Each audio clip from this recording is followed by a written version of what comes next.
veterans with job search and career advice. When it came to your resume writing, right? I know, like veterans such as myself, we struggle with this sometimes when it comes to resume writing and like our LinkedIn pages. Is there something that talent acquisition staff members look for that when they look at somebody's LinkedIn, it just pops out and they're like, okay, this guy seems an excellent candidate for this position in this job? Is there something that really stands out? Well, that's a tough question, and there's not always like a great answer for it, Leo. I think that some of it kind of depends on like what you want to do when you get out, right? So for me, even though my primary function was a sonar tech, I had recruiting in my back pocket, right? And Navy recruiting is something that was easily transferable to the civilian sector, right?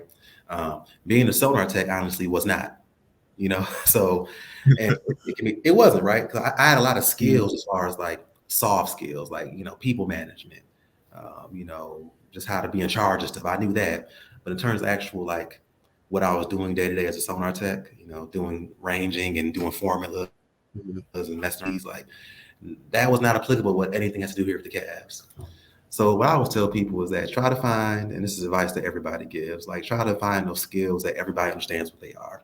So if you're the LPO or the chief or something like that, don't even use words like LPO, chief, master chief, because for the most part, people don't understand that. I'm not gonna say they don't care, right? Because I'll be too harsh, but they don't know what they're looking at. That what does that equate to them? Does master chief equate to like senior vice president here? What does that mean, right? What does LPO, equate to director? So take that confusion out of it and just put your skills on there. You're the LPO or the chief in charge of however many people, right?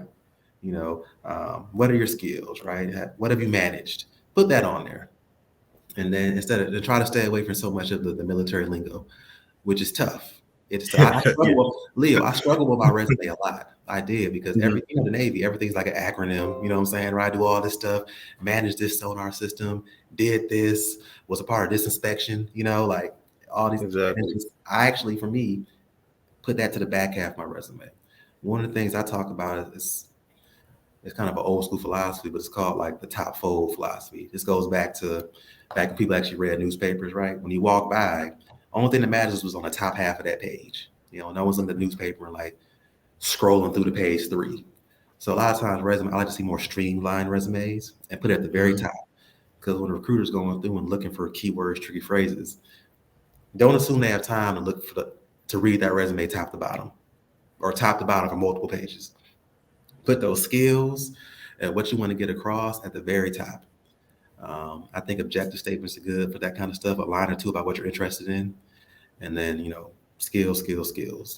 I would say that's what I look for, kind of what I lead my team to look for as well. I think there's some tough parts about this, like obviously based on what the role is, education is important, but a lot of times, honestly, for me, education is not the most important thing. It's more about, because if all our jobs require a degree, then the degree becomes like a check in the box almost, which is horrible to say, right? Because I got one too. I'm going to get my master's, so education is important. But, I don't even say you can lead with that. Your degree and your GPA, it's fine, right? Skills, what can you do?